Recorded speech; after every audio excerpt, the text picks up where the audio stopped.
Pleasure to turn it over to Caitlin Collins for the presentation. Thank you so very much. And hello, everyone. Happy New Year and welcome. Thank you very much for joining my session today. I'm excited to be here and I appreciate you all being here and being interested in what I have to share. I see that the number of participants is continuously increasing, which is exciting, but we're going to go ahead and jump into it. So as you're joining, I probably should say this later and not now, but if anyone misses anything, it'll be recorded and you'll have access to this deck. So my session today is focusing on how to be a great manager, specifically how to shift from being a boss to a coach and tips for how to do that, not only in a hybrid environment, but I'm going to expand the definition of this today and also include challenging situations and challenging environments, especially given the state of everything that some of our organizations are going through. My name is Caitlin Collins. I'm an organizational psychologist and a program strategy director at Betterworks. My career has been focused on building performance enablement programs for global organizations, and I have an expertise as a trauma specialist with specialties in change management and learning and development. I myself take a very people-centric approach when implementing and designing new programs for organizations that help foster environments that respond to stress or trauma, neurodiversity, and change to better enable people in a more fulfilling way. The last fun fact I added about myself was I consider myself to be a self-proclaimed dog food chef, just to get to know a little bit more about me. I didn't think that was something that I would ever be in my future, but if you are a person with an animal that has a lot of food allergies, then I really feel the pain that you're going through. But it's worth it. It's worth it to learn it. So on our agenda today, what we are going to talk through is to kind of really understand different management styles and why we're talking about shifting from boss to coach. Like, why would I pick that out of thin air and what's the value of that? And how to be a great coach, even when it gets hard.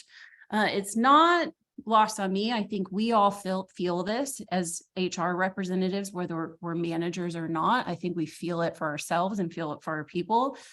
Being a manager is not always easy. And so I think it's important to not only talk about what a great manager looks like, but how do we deal with challenging situations and what that might entail.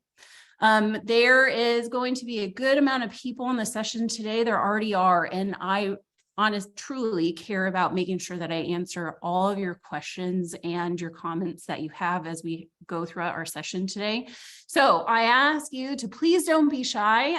Chat them to me. You can put them in the chat or you can put them in the Q&A section of the Zoom bar that you see. And I will do my very best to answer them as we go through our session today, but also we'll have time for Q&A at the end. You will all have access to a copy of my deck that we'll be walking through. And at the very end on the last slide, I included my email and my LinkedIn information. So if you have questions that I don't get to, or you think of them later, I would be more than happy to. If you want to reach out and discuss them further, I'll be happy to answer them. I just love connecting and love chatting about this. It's a topic that I'm really passionate about. So in talking about coaching, especially at the new year, I love a good book recommendation. So I'm going to give you all one of my favorite books to put on your 2023 reading list if you get a chance, if you haven't already read it. And The Inner Game of Tennis is actually a very good book about coaching. Yes, there's some elements about tennis, but you don't have to care about tennis to really enjoy the book. There's concepts in it that absolutely apply to the world of work. And usually I like to start with a story or some kind of quote to set the stage for what we're going to talk about today. And in the book, there is an excerpt that stands out to me and I think applies really well to the topic that we're talking about today. And it reads this: when we plant a seed in the earth, we notice that it is small, but we don't criticize that it's rootless and stemless. We treat it as a seed, giving it the water and nourishment required of a seed. When it first shoots up out of the earth, we don't condemn it as immature and underdeveloped, nor do we criticize the buds for not being open when they appear. We stand in wonder at the process taking place and give the plant the care it needs at each stage of its development. The rose is a rose from the time it is a seed to the time that it dies. And within it, at all times, it contains its whole potential. It seems to constantly be in the process of change, yet at each stage, at each moment, it is perfectly all right as it is. And my takeaway, why I find this excerpt to be so valuable, my takeaway of this is really that people are beautiful where they are, the way that they are, and we are always in the process of change and growth and adapting to situations or circumstances. And I see our job as coaches, as managers, to help unlock that potential through care and support of our employees by seeing the person for who they are and where they are in their journey. So in discussing why coaching matters, I kind of want to start here for a second and really delineate for a moment the different types of coaches and different types of management styles. And over the last 30 or so years, 30 plus years, we have, in the world of work, we have implemented leadership development programs. We have implemented talent management type programs. And through like each facet and the changes that we've implemented in those programs, we as the world of work, what we have identified is that at each level in the organization, the responsibility of the manager actually changes quite a lot. And developing people for the next manager role, so moving up the hierarchy within the organization, we have identified that more or less as a leadership pipeline. Surprise, surprise. GE is the one who coined that term, but creating an approach to be able to develop our leaders so that we have our succession plan and we can sustain the work of the organization. But regardless of how complex your organization is or how many levels you have throughout your organization, there really are only three main categories of management that we can see differentiations in responsibilities of roles. And so from top to bottom, here we have our top level leaders or our executives. Then we have our middle management and our supervisory management. And the difference in responsibility has to do within their scope of work. I don't think I'm really explaining anything that's new to any of you. But just to follow on this thread for a second is that our executives are responsible for the performance of the organization and really setting long-term strategic direction for the business and defining that vision. Then we have the middle management who's responsible for the performance of their functional units or each division that they're responsible to oversee and translating that vision into an operational goals or more of an executable strategy and what that looks like.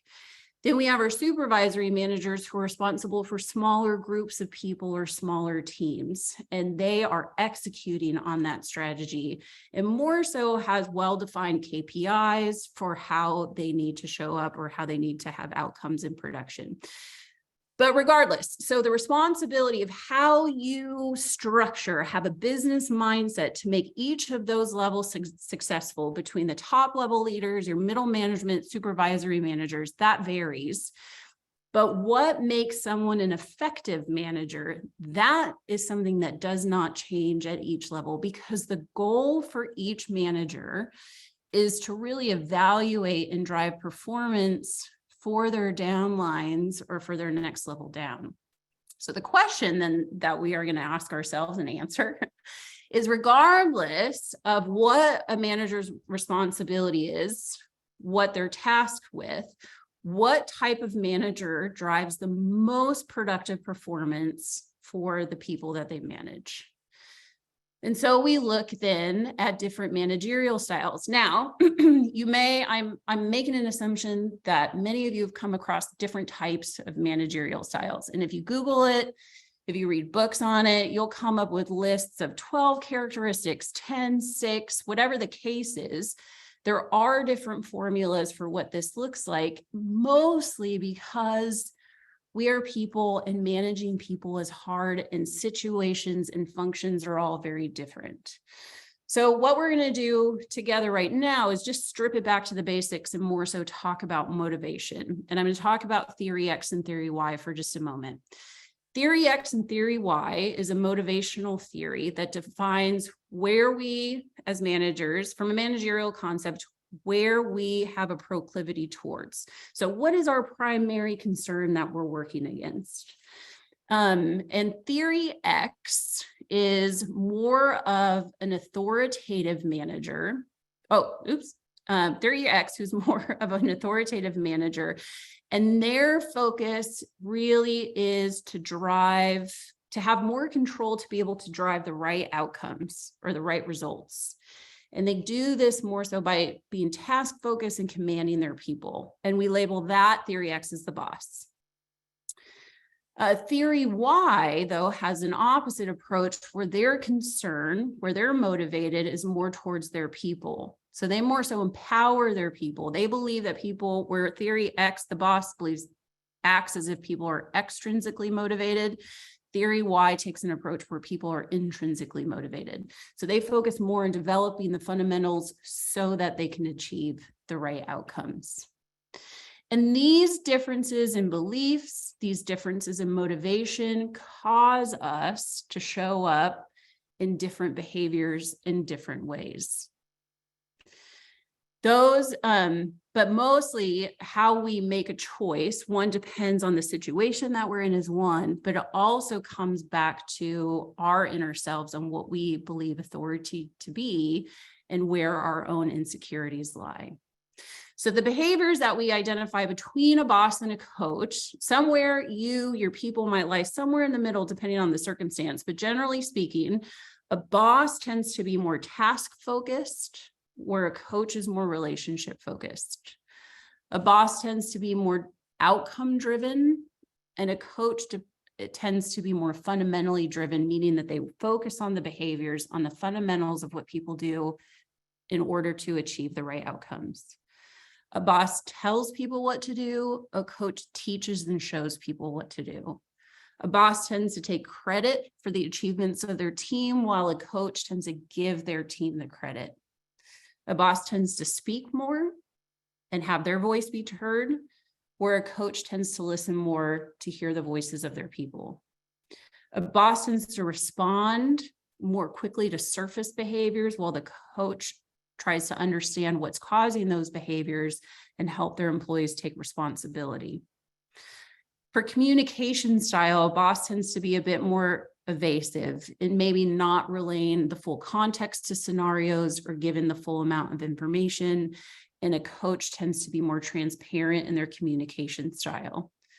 And a boss tends to lead more with answers, where a coach tends to lead with questions so that people can find the answers. Different functions require different managerial styles. Absolutely true. And we might err more on the side of being a coach or desire to be more so of a coach. But there's times where we're going to have to change that up and respond differently. So if, for example, we're a type of manager or leader that we're in an emergency situation, in the moment, we might become more authoritative and most likely to demand tasks to be completed from people, mostly because we don't have the time to talk about it and we have to get it done quickly. But after the emergency is over, after that situation closes, as a coach, we would go back to have the ultimate goal of making sure that people know how to do that better, whatever that requirement was.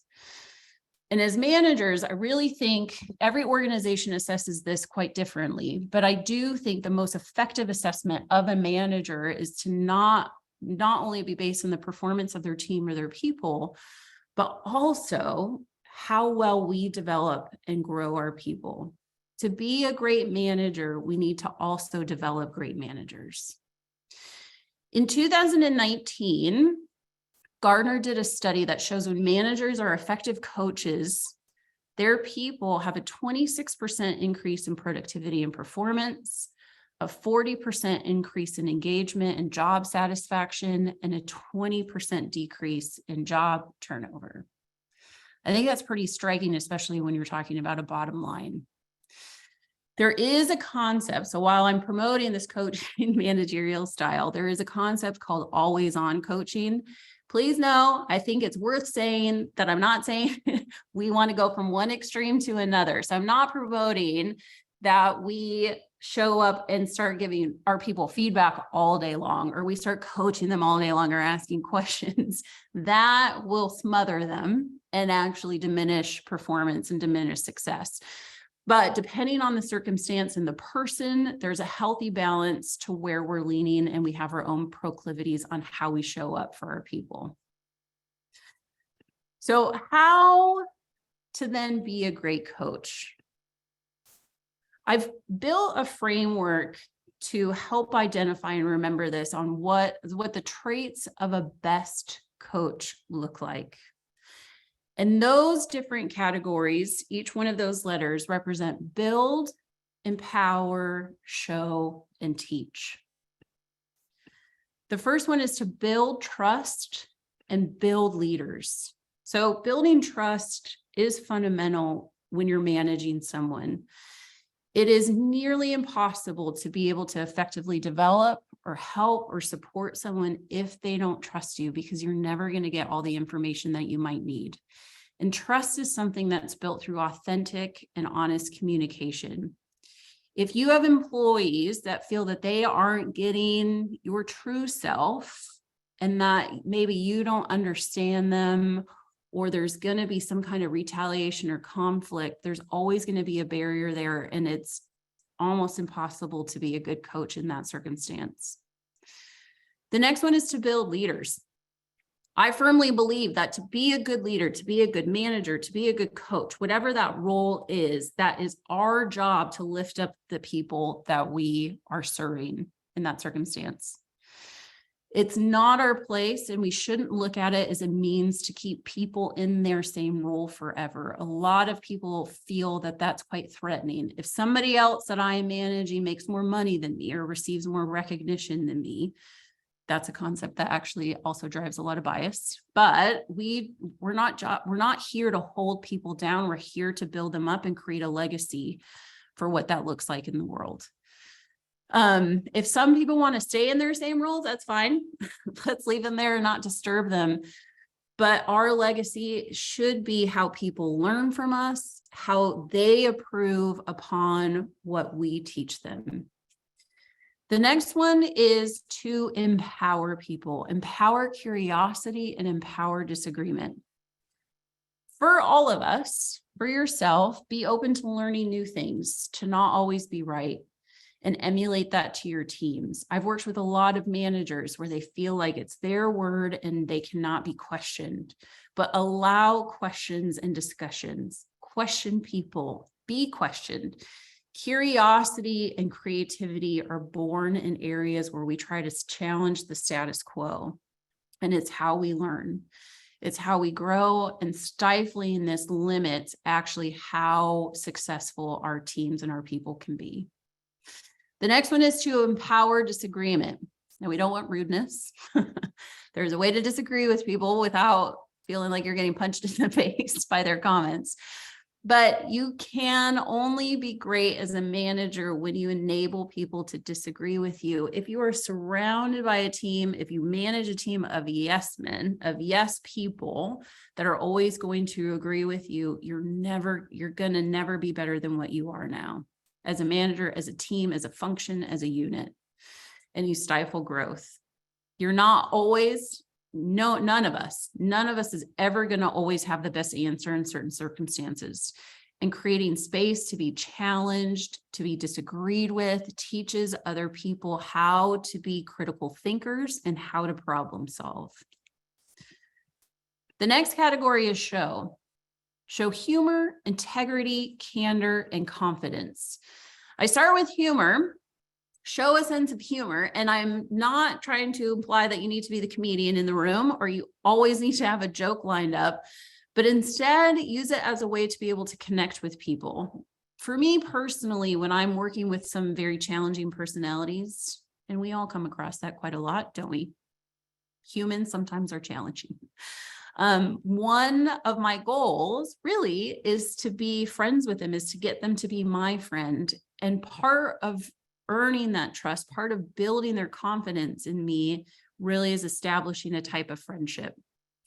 Sometimes I try to wiggle in some jokes or something silly just to make them smile. But the value here is really building that connection, which aids in building confidence, other people's confidence in you. The next one is to show integrity. And I'm sure you've seen this all in lots of circumstances, maybe even outside of your own office or your work environment. But the point in this one is to not cut corners and don't burn bridges with people, is not to be two-faced. Don't be one way with one person and different with another. We can respond and coach people differently. But when you change your personality style or you're not truly authentic, in this case, it starts to diminish trust that people have in you. And for me, I believe this wholeheartedly in myself, that integrity and character happens in small moments. So that is to say, don't share confidence from other people unless there's an HR rule within your organization. I'll put an asterisk on that one and you have to, but don't share secrets. Don't share confidence. Don't talk badly about somebody. As soon as I get to know someone and I see that they're talking not appropriately or gossiping about other people, 100%, I know that they're going to do that to me one day. And so then that's where trust gets lost and you start to not divulge as much information. It's okay to have high standards for yourself and aim to have an unimpeachable character. But truly how you do small things is how you do big things, and people see that. The next one is to show candor. And this one is to develop a tolerance for criticism and honest feedback. I think being able to have honest feedback about yourself, being able to see your mistakes and your failures, how other people perceive you, is tremendously valuable. And asking for feedback as a manager, being able to let go of our egos and put that aside to really understand where other people are coming from, sometimes takes some time. Not everyone is excited or initially willing to give their manager true feedback. And a lot of that is because they're just not sure what the ramifications might be. And so advice that I give people is go gentle into that good night when you're asking for feedback, especially about how you're doing as a manager. If you've made a mistake and you're trying to get a perception from somebody to see what the impact of that is.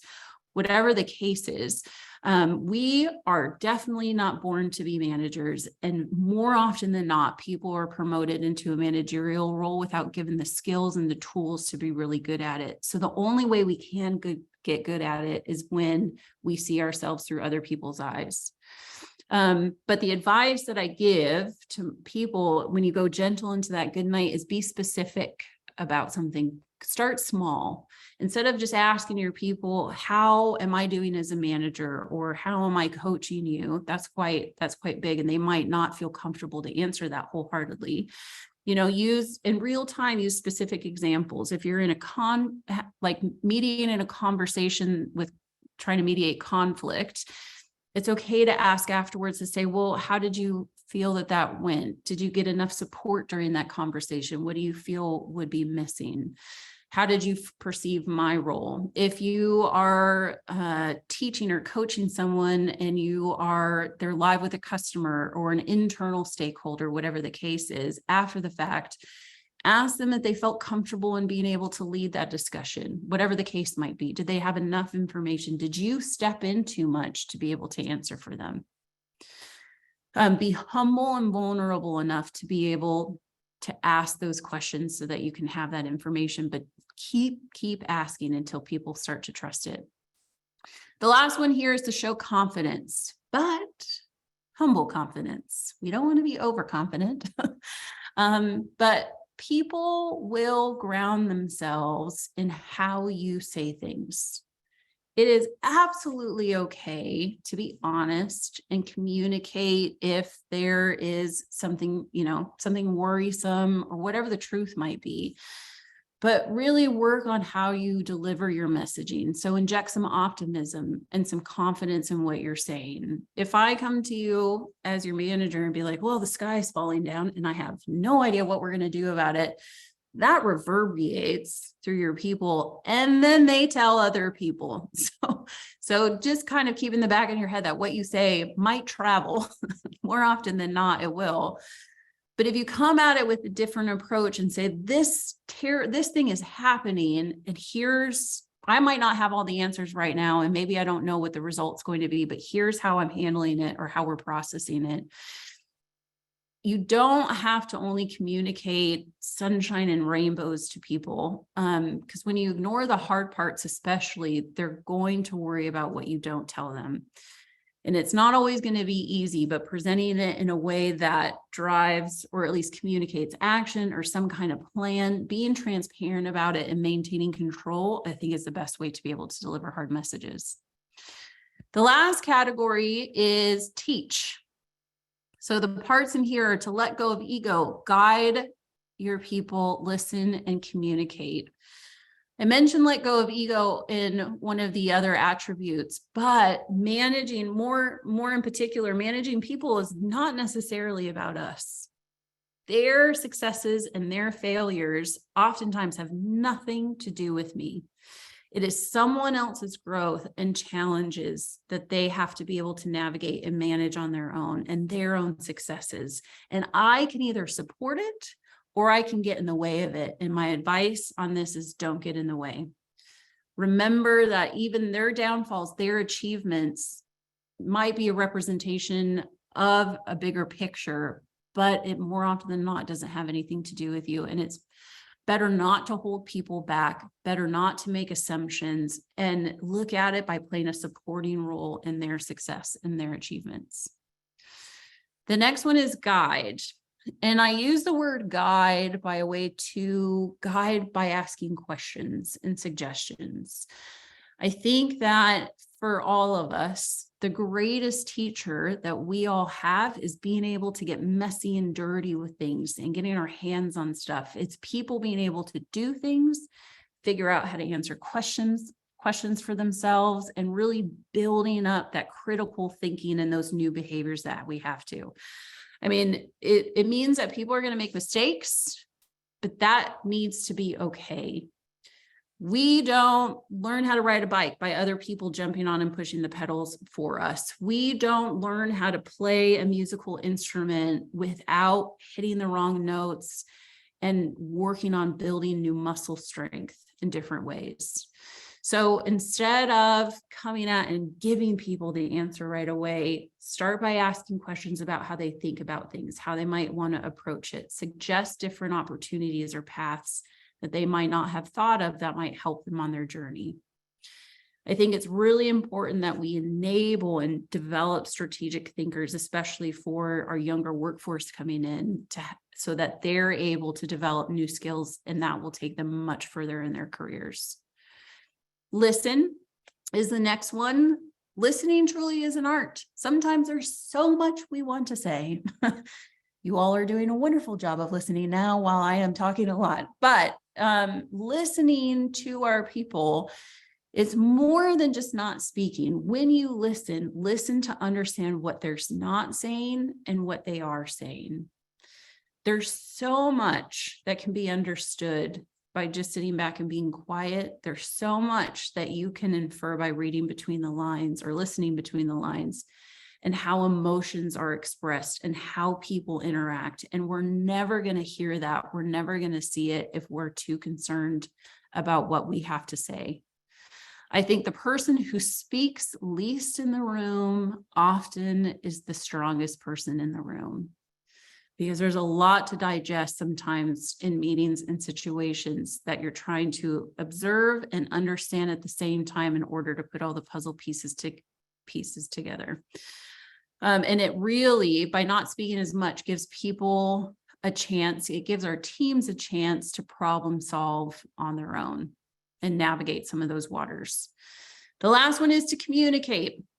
So communicate, transparency goes really far. And I think that people respect being respected to be told the truth. We're never going to, even if the message is hard, we're never going to be able to control how someone feels or how they react, but we can be there to support and help them. And I think as part of communication, not only delivering difficult messages, but making sure that we don't assume that people know what to do or know what the information is, especially if you go through a change management situation.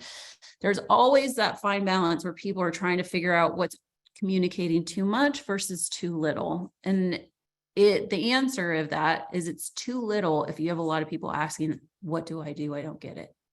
So sometimes we just have to find different avenues on how to communicate instead of sending a dozen emails. In looking at these traits, I think there's also a practical application for a doing. So this is more behavioral and how we show up. And then we have to translate that to say, okay, how do we think about performance differently? How do we get the best out of our people? And performance is not something that happens once a year during annual review time. Performance is not something that's episodic. It doesn't just happen on a Wednesday. I mean, it would be nice if I could be like Wednesday and Friday are out and I perform on Wednesdays every week. But we show up and perform for better or for worse every single day. And when we are making a shift from being a boss to a coach, we need to be able to also look at how we understand performance and enablement of performance differently. There's 4 parts to a continuous performance program. And the first one is short-term goals. Now, at the top, I've worked on building a lot of goal programs for organizations in different ways. And we've got our top level executive leaders, and it's their responsibility to set the vision for the organization and the long-term strategic priorities. Absolutely. But we need to be able to translate those into short-term actionable goals as we go all the way down. There are some organizations that have goal programs, some more formally than others, and they look at having across the board annual goals for people. The problem with annual goals across the organization and for individuals is it is so easy to let the competing priorities of the day win over something that you have 9, 6, 12 months to complete all of the time. If we were to break up, and some things take longer than 3 to 4 months, absolutely get it. Some projects might take 6 months to a year, that's fine. But we need to be able to roadmap them and chunk them up into bite-sized pieces to say, what is it? How do we create focus for people right now? Because if we know they have to accomplish like 3 to 5 major things this quarter, including one might be development focused, but if they have 3 to 5 things they have to accomplish this quarter, that is absolutely going to start to change behaviors on how they negotiate and prioritize other competing responsibilities that are coming into them. It's way too easy to have other people come in and say, hey, I need your help with this, or we have to get this done right away. And so teaching them how to negotiate what they have to focus on versus an emergency that comes in, that requires a conversation, and something's going to have to give or be put off. Basically, we can't all do everything all of the time. But that also helps with the organization. When everyone's focused, not only does it help improve the performance of your people more quickly, but it also is more effective in increasing the performance of an organization. The second part of this program is feedback. I am a huge advocate for a good feedback program and for learning how to do feedback well. There is so much value in a strong feedback program. And by strong, I don't mean overly complex. A simple, effective, executable feedback program that happens in real time. If someone's sharing feedback for me, I really don't want to hear what they have to say for something that I did 6 months ago. Not that I don't care about what they say, but it doesn't mean anything because our memories fail us and we respond more on emotion the more that time passes versus being objective. I'd rather know if I'm giving this presentation right now today. Oh, there's a survey that comes out at the end of this. If I'm giving this presentation right now today, what was your takeaway in the moment? Did I meet your expectations when you came into the session? Was it educational? Did I entertain you at least a little bit during this hour that we have together? And what was the most effective or important takeaway that you had? What could I do better to improve my presentation skills next time? If you tell me in 6 months, I might have already given 5 or 10 presentations by then, and I'm reinforcing bad behaviors. So the other part of that is when we give, there's actually quite a few studies done on this. When we give people the opportunity to have autonomy and agency over creating their own goals. So the goals need to be challenging, but achievable. We want to stretch our people. But when we give them agency to create them themselves, so we don't create, as managers, we don't create it for them. We give guidance, we give direction, we sign off on them, but it's theirs to own, theirs to create, theirs to execute.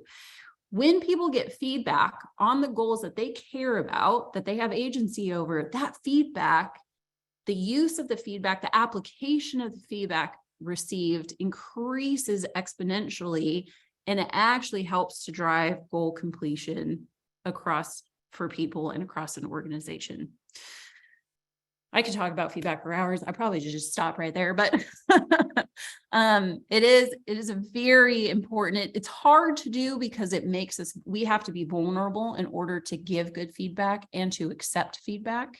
So it is scary. It is hard. The implications of a feedback program are different in different cultures, depending on what the norms and the values are of the organization, especially the unspoken ones. But when there's a focus to do it well, there's a ton of value that comes out of that. The third part is to coach and evaluate people. So just as I had mentioned, performance is not episodic. We should not be showing up to evaluate performance and coach people periodically. This should happen quite often throughout the year. If we have employees and we get to the end of the year performance review and they don't know how they're performed, or they're very wrong about how they are as a performer, and until they get to the end of the year-end performance review, then I don't think that we've done our job well. There is no way where that should be a shock to any person.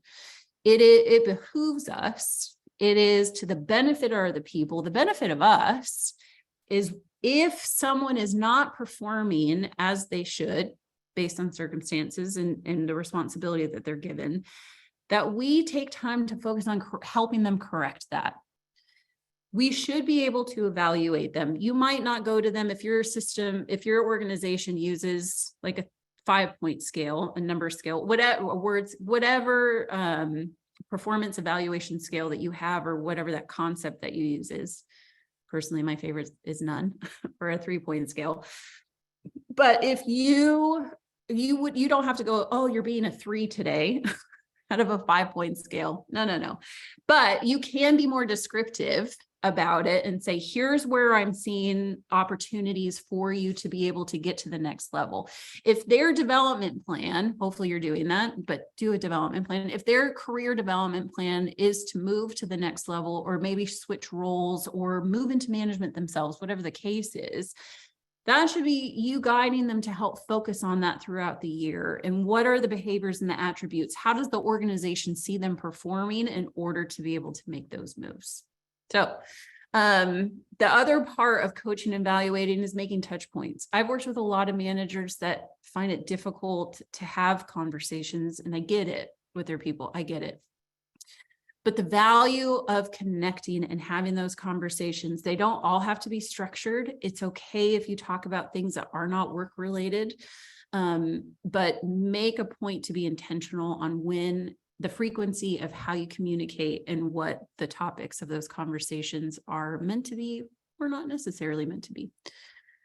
The last part of this is reinforcing the right behaviors through recognition. So an organizational wide recognition program, there's a lot of value at it. It's warm and fuzzy. You get people to connect with each other, to do positive reinforcement with each other. But as from the lens of a coach, from the lens of the manager, what I am going to tout on this one is to be specific about recognition. It's more than saying thank you to someone. It's more than saying, I'm so glad you showed up to work today. You might want to say that, but it's more than that. It's being specific on how they showed up or what they did. Because when we understand how we did something well, it is much easier to repeat it over and over again. Okay, so I put together a sort of Mad Libs for you all. So again, you have access to this deck, or you will have access to this deck. So don't worry about writing this down or capturing any screenshots now. I'll walk through some of these prompts here with you, but this is just for you. There is a lot of value. I'm a big fan of doing even your own self-reflection and self-feedback. When we sit and think about things, it actually is very good for our brains. But this is something, just a tool for you to be able to use. You can fill it out, throw away, or you can fill it out and keep it and revisit it every 6 months, 12 months to see if your goals and your perspectives have changed. But a lot of how we view being a coach, being a manager does come back to to our childhood in some ways, and our current family structures that surround us, or how we grew up in this world of work. So the first one is to say, like, when we consider the word coach, what does the word phrase, what image comes to mind? What does that look like to you? What does that mean in terms of working? Personally, myself, I have a dad who's a football coach, so it's a little bit different. How he shows up is different than how I show up at work, but there's some crossover. Some things are the same, some things are different. But it could be anybody you know, anybody you don't know, whatever the case is. Whatever image comes to mind, identify who a person is that you admire the most in that capacity, and write out why. What traits do they have? What is it that you want to emulate or what you admire? Then you're going to take it back to your childhood a little bit, and anything that has to do with a manager, a coach, a leadership role, those are all roles that hold authority. So when you think about authority and how you show up, or what you are doing unconsciously and how you show up, is take a moment, just think about how you were taught to respond to authority when you were little. And that is ingrained in a lot of us. Take a moment to just think about it. When you were little, were you taught to respect, fear, admire authority? What does that look like? And it doesn't necessarily mean that somebody told you to respond this way, but what was reinforced to you? What was punished or positively influenced in how you responded to that person or people? In your life today, who's the most authoritative person in your family? Why is that the case? What do they exhibit? What does that look like? And then we're going to take it into a little bit of a different direction and talk about conflict. So in your most recent conflict, what are some things you would have done differently? When we think about things, we're actually it's mindfulness, but we're starting to play out new behaviors in our mind. It increases how our brains are, the neuroplasticity of our brains and how we process information. And that's how we start to change behaviors, to be honest. So in your most recent conflict, what went well, what didn't? What would you do differently the next time you're in that situation? The next one might be a little bit challenging. I have used this on people and I get that feedback sometimes, is it's hard to answer for some, but what is it that you fear in your role if you were to change? What's keeping you in your current behaviors that you're doing now that you might want to change, but you're afraid to? What does that look like? Do you think that your people are going to respond differently or not perform as well? What does that actually mean? Because once you start to identify that, then there's always a way to work through it or workarounds for that. I say the word always, and someone's going to give me an exception. Then the next one is the biggest strengths and weaknesses. Your biggest strengths and weaknesses as a coach or a manager today. And then the last two questions are just reflection questions. Are you an example of a manager or coach that you would want your employees to be? So if you're raising a bunch of little managers, the next generation of managers, do you want them to be the type of manager you are? And then the next one is, would you want you to be your own manager or your own coach? How would you feel if you were to show up and be coached by you in different situations? What would you love about that? What might not you love so much about that? So this is for you to take away and to keep, use it on your own. I hope you find it valuable and useful. But it's just a tool to be able to hold a mirror, a bit of an honest mirror in front of yourself to look at, like, what is it that I want to change? What does that mean to me? And what does that look like? The last section that we're going to talk about is, oops, I went too fast. Sorry, is how to coach in challenging situations. So part of this is in a hybrid environment, yes, but I want to expand the definition of the hybrid environment because we in the world embarked on that a few years ago, and some of us are remaining in hybrid environments. Some of us are going back to work. Some of us are working for organizations that are going through some pretty heavy layoffs right now. Also, we bring ourselves to work, which means it might not just be our working conditions. There could be something that happened in our lives or conflict that you still will also have to navigate through. So there's a lot of situations that become hard. And there are different types of hard or different types of stress. The first one is trauma. So think about, like, if someone near and dear to you passes away, something that happens in your life that knocks you to your knees and really changes the function of your life. There's also major life events. So that could be having a baby, getting married, moving, big loss of a job, big things that happen maybe to a spouse, but big things that happen to you in your life. And then third one is environmental stress. So this we can look at by going back to the office, going remote, conflict, relational conflicts, conflict with yourself and your people, conflict between your people, whatever is happening in your environment around you that's adding stress. And what we know is that stress leads to burnout, and we want to be able to get people before they burn out, and before we have to let them go or they leave us. So my suggestion, my advocacy here, well, I'm going to say that twice, it's funny, but what I'm recommending that we do, our role is to be advocates to help people. So when I volunteered as a trauma, I did that for quite a few years. And when I volunteered as a trauma counselor, so that means when somebody called 911, I would show up with the paramedics and the first responders, the police, to help people through a very unimaginable moment in their life. And the biggest takeaway, there's a lot I learned from that, more than I could read in any textbook or blog, to be honest. But the biggest takeaway from that is helping people out of PTSD. There are tools we could use to apply to work to help people in their environments when stress happens to them.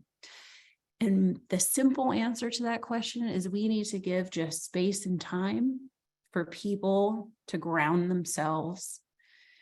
Sometimes you're going to feel that people feel that they're on the ground. Literally, sometimes they might be. And it's okay to let them sit.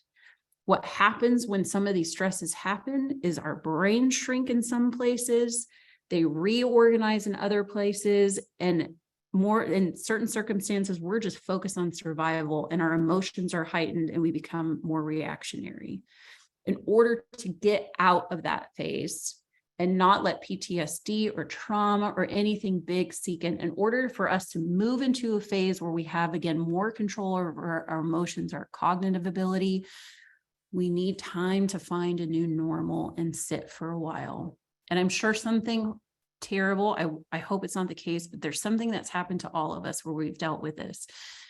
And as managers, as leaders of an organization, we need to be able to just let things be for a moment, maybe refocus expectations, pull back, offer support, because if we enable people to be able to get off the ground by themselves, then they will be more loyal, more productive, and we'll have wonderful employees at our organization that we didn't otherwise have to let go of.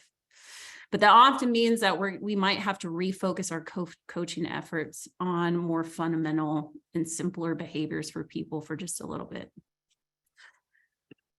And so all of that is put into a framework to leave you all with, which is to be clear in challenging situations, communicate honestly, communicate frequently and often, talk to people, hear what they have to say, how they're feeling.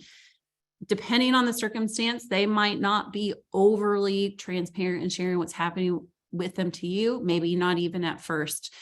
but just be somebody that's there, that's basically sits on the ground with them and helps them. Listen to them. Sometimes it might not be a major trauma. It could just be a shakeup in the organization. It could be a new program they don't like. There could be a lot of circumstances here. It could be going back to the office, but sometimes people just need a vent. They just need to get their emotions out, and we have to be okay with just listening and just letting it be for a moment. Being someone that they can go to means that you've done a really good job in building trust in them. Be empathetic for their situation. You might not understand it. You might be going through the exact same thing they're going through, but they're handling it in a different way, and that's okay. But try to understand where they're coming from. Don't assume that anything. Don't prejudge anything. Don't think to yourself, God, I'm handling this way better than they are. I don't know what their problem is. That's an easy thing to do, but take a moment to sit back and just try to understand what their perspective is and where they're coming from. The fourth one is being authentic. So be yourself. It's okay to be yourself. It's okay to express concern. It's okay to not have all the answers. Find a way that still rings true to yourself as a manager in this circumstance.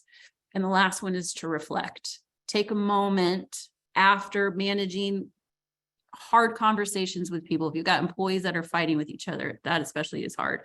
If you've got an employee that you're talking to that refuses to do work that you're asking them to do, whatever the case is, there's a myriad of gray here. Whatever the case is, in those conversations, take a moment after the fact and be like, how would I approach this different? Did I talk too much? Did I not ask the right questions? Do I understand where they're coming from? And if the answer to that is a lot of no, then it's okay to try again. If we give our people grace to fail, we have to give ourselves grace to make mistakes to get it right as well. And that, you guys, I talked through all this because I'm watching the time and I didn't even fast forward on my prompts here that explain what this means. Well, you'll have it in your slide deck. You'll have this as well. So my closing thought for us all, one of the images that pop up for me as a coach, as a manager, is an orchestra conductor. Actually, I have a cousin who is an orchestra conductor. And reflecting on this, I don't think this is probably unfamiliar, but when I think about it, the conductor of an orchestra who manages different people in different functions, they don't talk, they don't make a sound when they are doing their work. They don't perform to the audience. They communicate quietly, offer guidance, and through technique to based on each section on what they need to be able to perform well and as a whole of a unit.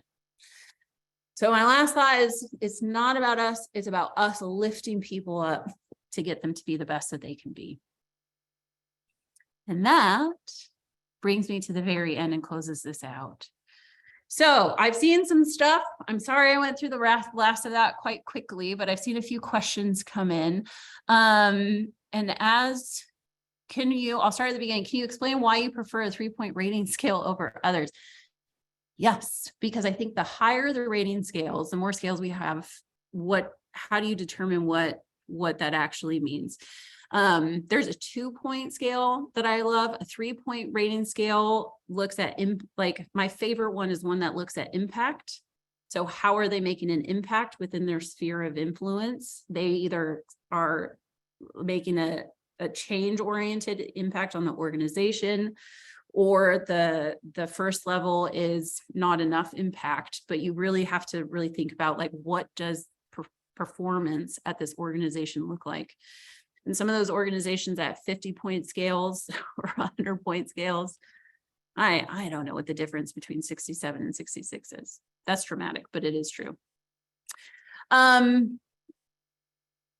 Let's see. Okay, here's a question that came up. I'm a first-time manager and incredibly inundated with my day-to-day. My direct report is right out of college and new to our department. How would you suggest I find space to give her what she needs and train her while not falling behind my responsibilities? And she's a remote worker. I think that comes with prioritization and really understanding. I think what's harder is having lots of direct reports. Medical systems in particularly, they have up to 40, sometimes 50 direct reports, and that's hard to deal with. I think it's finding a balance and sometimes restructuring what the responsibilities and timelines are, but there's nothing more important than making time for your people, having an open door for them to talk to. So it might be something you'd have to talk to your manager about reprioritizing. I hope that answered that question, but I think that could go quite deep. Anyway, okay, we've got 4 minutes left. At the very end, I mentioned I included my email and my LinkedIn if you wanted to reach out and connect if you had any other questions. I hope you found some value in it. Please don't be shy to give me feedback. I really thrive off of it, whether it's harsh or not. But I appreciate you all being here, and thank you for listening to me ramble on for so long. I truly appreciate it, and have a wonderful rest of your day. I'd like to thank our presenter as well as all of you for joining us today. If you'd like to view this webcast again, the archived recording will be available on the hr.com website within 24 hours. The webcast credit will show in your hr.com account within 2 business days, and we'll also send you an email with your credit information. Your feedback is important to us. Please take a moment to fill out the exit survey that opened in a new browser page on your computer. This concludes our webcast. Enjoy the rest of your day. Bye, everyone.